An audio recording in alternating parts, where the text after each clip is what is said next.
दोस्तों, विधानसभा के चुनाव के नतीजे आ चुके हैं। जो 5 राज्य में हुए थे चुनाव, उसमें 3 राज्यों में उनमें से 3 राज्यों में बीजेपी ने बम्पर जीत पाई है। 3 राज्यों में बम्पर जीत पाई है। तो कौन से 3 राज्य हैं? छत्तीसगढ़, राजस्थान और मध्य प्रदेश। और एक राज्य में उनका पराजय हुआ है, वो तीसरे नंबर पे गए हैं, वो है तेलंगाना में। उसमें कांग्रेस जीत के आई है।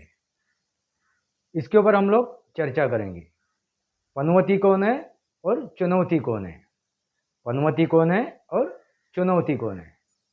इसको मद्देनजर रख के हम लोग चर्चा करेंगे।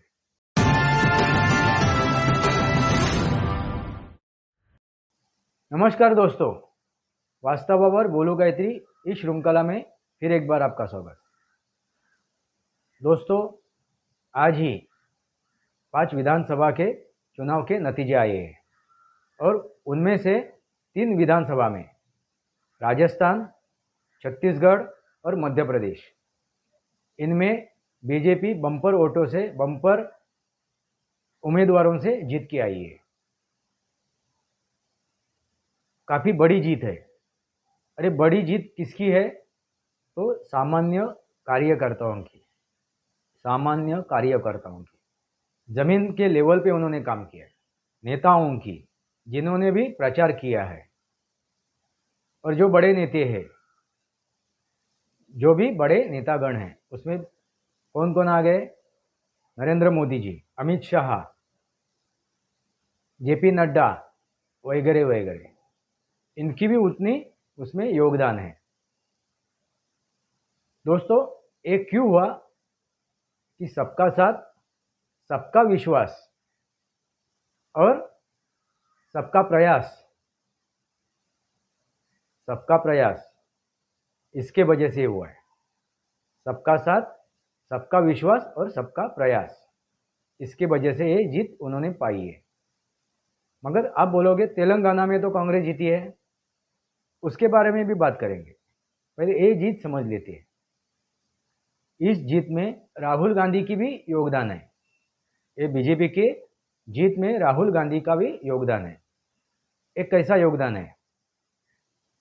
जब ऑस्ट्रेलिया और भारत का वर्ल्ड कप में, क्रिकेट में फाइनल में मैच हुआ था, उसमें उसी दरमियान भारत ये मैच हारा था और तभी नरेंद्र मोदी जी उस स्टेडियम में थे और उनको क्या कहा गया कि पनौती। किसने कहा? राहुल गांधी ने। राहुल गांधी ने। आज तक दोस्तों देखिए, जितना भी राहुल गांधी ने या अन्य लोगों ने नरेंद्र मोदी को गलत तरीके से सामने रखा है, गलत तरीके से सामने रखा है जनता के सामने। किसके सामने? जनता के सामने। तभी तभी वो हारे हुए। इसके पहले उनको चोर कहा गया था, उनको डकैत कहा गया था, काफ़ी कुछ कहा गया था। इस चुनाव में क्या कहा गया था? पनौती। दोस्तों, ऐसी ही चीज़ें चुनौती करके नरेंद्र मोदी लेते हैं। ऐसी ही चीज़ें चुनौती करके नरेंद्र मोदी लेते हैं। जो भी उनके तरफ पत्थर उछलता है, जो भी उनके तरफ पत्थर उछालता है, उसका वो ढेर बना के अपना पहाड़ खड़ा कर देते हैं और उसके ऊपर वो चढ़ जाते हैं। वो पत्थरों का पहाड़ बना के उसके ऊपर वो चढ़ जाते हैं और अपनी जीत हासिल कर लेते हैं।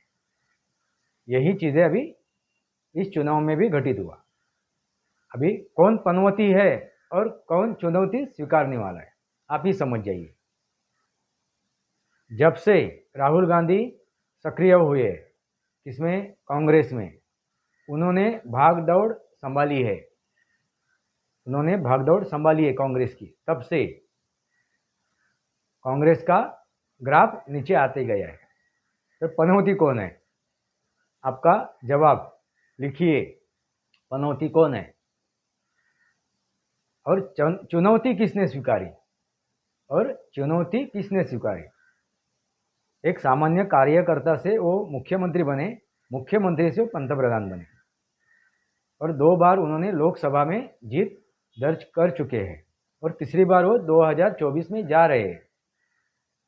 मगर ये करते वक्त उन्होंने जनता का विश्वास प्राप्त किया है, जनता का विश्वास प्राप्त किया है। जितने भी बात आप करोगे मोदी के बारे में, गलत बात करोगे, देखिए दोस्तों, झूठ ज़्यादा तक टिकता नहीं है।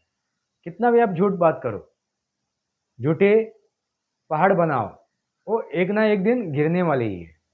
कितने भी बड़े झूठे पहाड़ बनाओ, वो एक ना एक दिन गिरने वाले हैं, वो नेस्तनाबूद होने वाले हैं। वही हो रहा है। कितना भी आप झूठ परोसो, कितना भी आप झूठ परोसो। और आज के तारीख में ये जो सामाजिक माध्यम है जिसके ऊपर मैं आपसे बात कर रहा हूँ, यूट्यूब, वैसे ही फेसबुक, ट्विटर वगैरह वगैरह, जो भी सामाजिक माध्यम है, उनसे हर एक चीज़ तुरंत हर एक जनता के सामने पहुंच जाती है, हर एक व्यक्ति के पास पहुंच जाती है और सच्चाई, सच और झूठ का पता चल जाता है। थोड़ा देर लगता होगा समझने में, मगर आखिर में लोग सच्चाई समझ जाते हैं। दोस्तों, इस चुनाव में और एक चीज़ हार का कारण है। वो क्या कारण है कि जातीय जनगणना, जातीय जनगणना। अभी भारतीय ये नहीं चाहते कि हम लोग जातियों में बटे रहे, जातियों में बटे रहे। काफ़ी हो चुका, सनातन को बांटने का काम काफ़ी हो चुका। ये अभी समझ गए हैं, जातीय में हम लोग नहीं बटेंगे। यही उन्होंने बताया है। ये 3 राज्यों में जो बम्पर वोट मिले हैं बीजेपी को, वो क्या बताया उन्होंने कि जातियों में हम लोग नहीं बटेंगे। मोदी जी ने क्या कहा, कौन सी जाति है? नारी जाति है, युवा जाति है, ऐसे उन्होंने बात की। मगर राहुल गांधी के साथ जितने भी बाकी के लोग हैं, वो क्या कह रहे थे कि पिछली अगड़ी जात, दलित, आदिवासी वगैरह वगैरह, ये सब जनता ने नकार दिया है। ये भी एक हार की वजह है। कांग्रेस के हार की वजह ये भी है। खाली कांग्रेस ही नहीं हारी है, वहाँ पे समाजवादी भी थी, बहुजन समाज पार्टी भी थी, अन्य पार्टियां भी थी। यह हार किसकी है? जातिवादी लोगों की है, जो जातीय राजनीति करती है, बांटने की कोशिश करती है। और ये बांटने की कोशिश जनता समझ चुकी है। अभी वो नहीं बटेगी, अभी वो नहीं बटेगी। अभी सनातन नहीं बटेगा, अभी हिंदू नहीं बटेंगे। यही उन्होंने अभी इस चुनाव में सब पार्टियों को बता दिया है। और सनातन को आप खत्म नहीं कर पाओगे, सनातन का विनाश नहीं कर पाओगे, सनातन को उखाड़ के आप नहीं फेंक सकते हो। यही बताने की उन्होंने कोशिश की है। दूसरी बात क्या है यह हार के लिए कि उन्होंने सनातन को ख़त्म करने की बात की। जो इंडिया अलायंस है, इंडियन अलायंस, उन्होंने सनातन को ख़त्म करने की बात की, सनातन को गाली दी, उनको बीमारी बताई, एड्स बताया और नाना जाने क्या क्या बात की। उसका ये असर है। सनातन कोई ख़त्म नहीं कर सकता है, कोई माइका लाल ख़त्म नहीं कर सकता है, क्योंकि सनातन यानी विज्ञान। और इसके ऊपर मैं वीडियो बना रहा हूँ, सनातनी वास्तव, इसके ऊपर आप जाके वो वीडियो देख सकते हो। उसकी लिंक मैंने इस चैनल के डिस्क्रिप्शन बॉक्स में भी डाला हुआ है। हर एक वीडियो के डिस्क्रिप्शन बॉक्स में उनकी लिंक मैंने डाली हुई है, सनातनी वास्तव।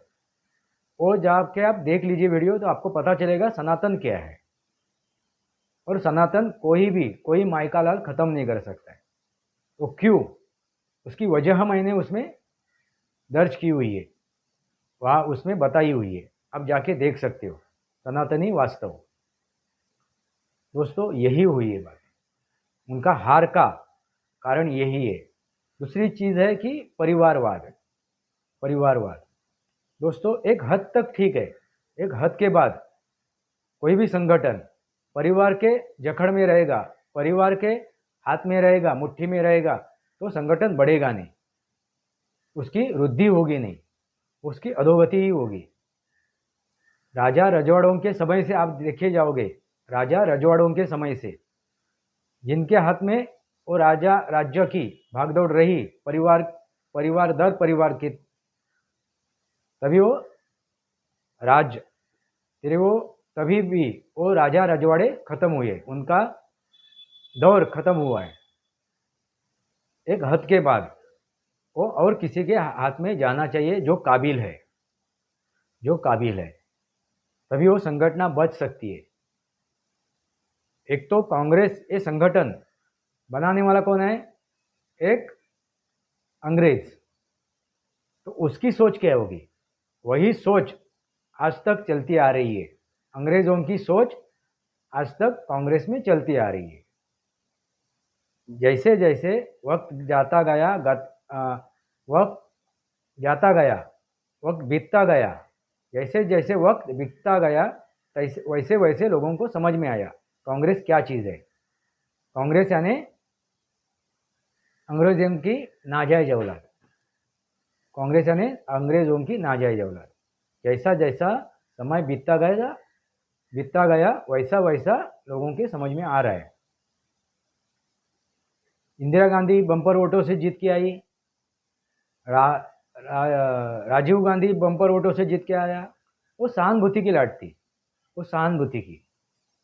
मगर नरेंद्र मोदी जो जीत के आ रहे, वो सहानुभूति की नहीं है, इसमें सहानुभूति नहीं है।